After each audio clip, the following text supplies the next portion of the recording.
We are going to have a little short video on the topic of gifts.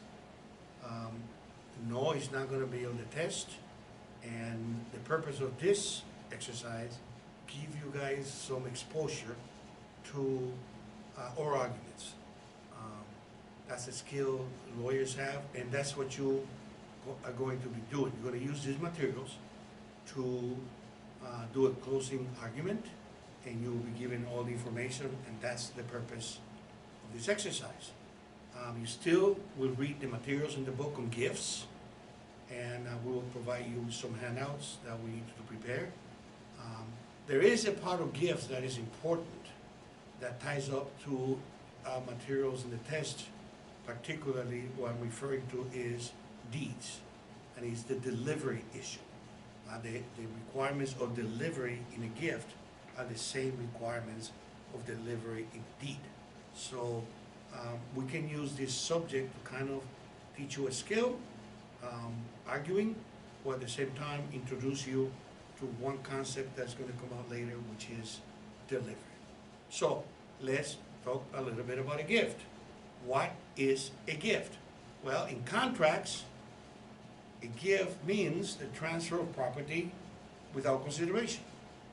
If there is consideration, if there is a payment, if there is some sort of performance, then that is consideration, and you learn that in contracts. But when there is no consideration, you don't have a contract. What you have is a gift. The elements are pretty close. It's a voluntary, immediate transfer of property without consideration from one person to another. That's what a gift is. Immediate transfer of property without consideration. The person making the gift is called the donor. The person receiving the gift is called the donee. Let's say that that transfer is supposed to take in the future, place in the future, then it is not a gift, because a gift is an immediate transfer of property, not a future transfer of property. 20 years from now, you can have my car. Well, I have not given you a gift. I have not given you the car as a gift. Of course, it's effective if the transfer is going to be effective upon the donor's death. Then what controls is wills, the subject of wills, not the law of gifts. So if I give you something and I write it on a piece of paper, say upon my death, you will receive this item, a car. Well, you didn't pay consideration, but it's not considered a gift because there's no immediate transfer. It's supposed to be transferred in the future, and at that moment, the rules that are used are not going to be the rules pertaining to gifts, but the rule pertaining to wills. There are two types of gifts: inter vivos gifts and gift. It's called gift causa mortis. Let's start with gift causa mortis.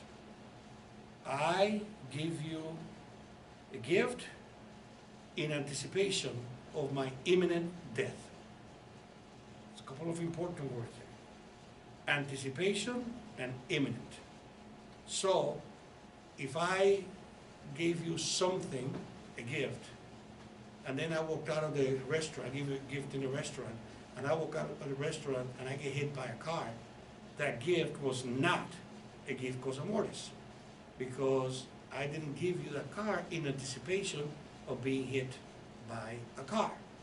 However, if I am told that I will be dying of cancer in the next couple of weeks, and I decide then to give you a gift, I gave you that gift in anticipation of me dying of cancer. That is a gift causa mortis. What happens if I don't die of cancer? Then the gift is revoked. And for me to give you, for that gift to be valid again, you would have to then, there would have to be another transfer without consideration, that's effective immediately. So I'm in my deathbed. You come to visit me. And I said, son, I'm going to die. Because I'm dying, I want you to have my house. Well, that's a gift, cosa mortis, because I gave you that house in anticipation of death.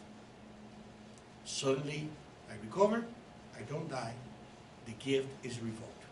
So for me to give you the gift again, I would have to then have another immediate transfer of property without consideration. Otherwise, it's not a gift. So I can recover, write a will, and give that house to somebody else. To my daughter. You cannot claim that my daughter doesn't have the gift because I gave you the gift. Well, that's revoked immediately. I don't have to say it's revoked. The fact that I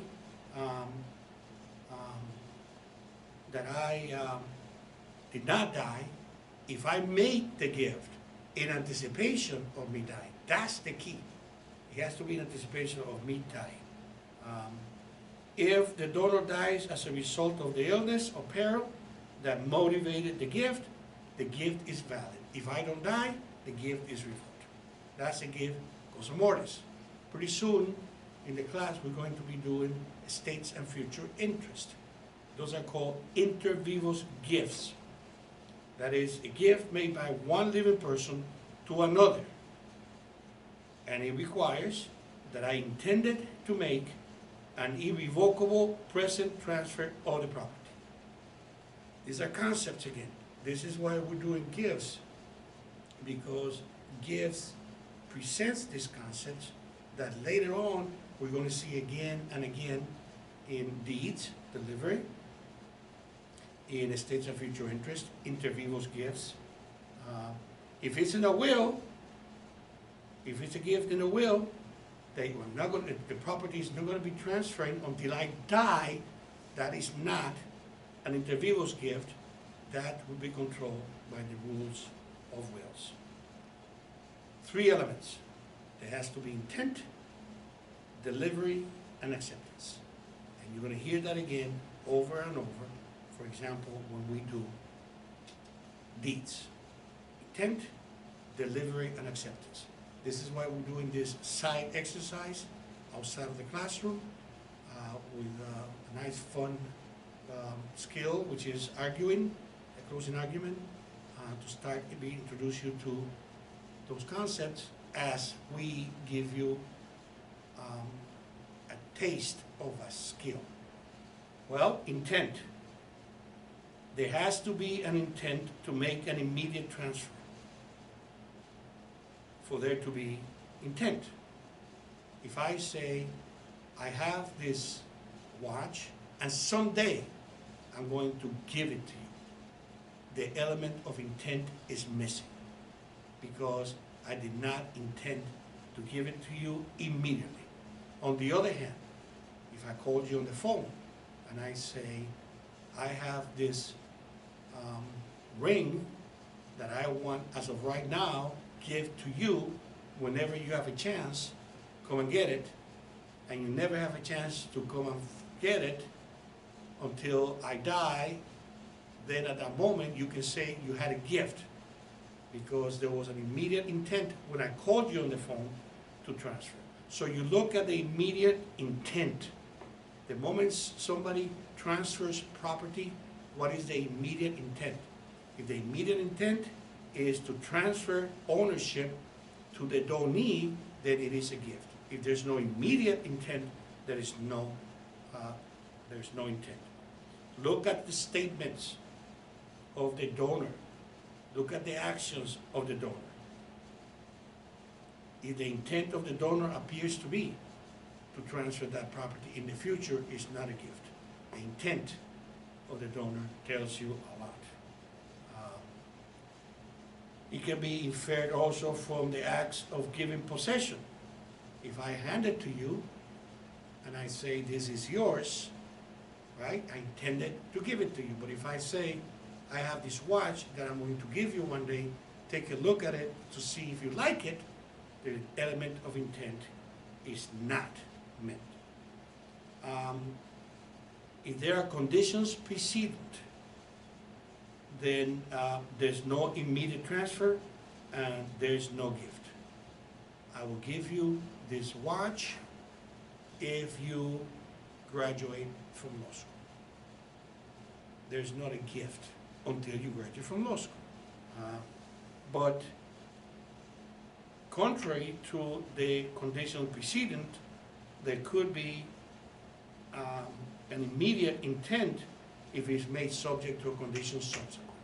I give you this gift so long as you stay married. That's a condition subsequent, and in that case, there is a gift. That's the intent. What is delivery?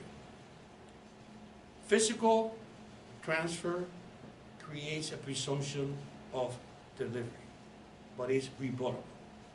So, I die, my daughter has a watch, my son is going to argue that that watch was meant for him. My daughter, because she's in possession of the watch, will be presumed to have the watch because I gave it to her as a gift. That's a presumption. If my son can show that the reason she was holding that watch is because I left it at her house, or I told her to look at it and there was no immediate intent, then there is no delivery. There can be delivery without physical possession. The fact that you don't have it with you doesn't mean that there was no delivery, because I could have called you and told you that I would give you this watch. As of right now, come and pick it up later, and then I die before you pick it up. You can argue that even though you did not have it, it still was a gift because there was an immediate intent to pass it on to you. Again, when you don't have it, it is presumed, when it's not in your possession, it is presumed that you don't have a gift, which can be removed. Finally, there has to be acceptance. There is some materials that talks about a constructive delivery, a symbolic delivery. I will leave that outside of the video because we want to make this video short.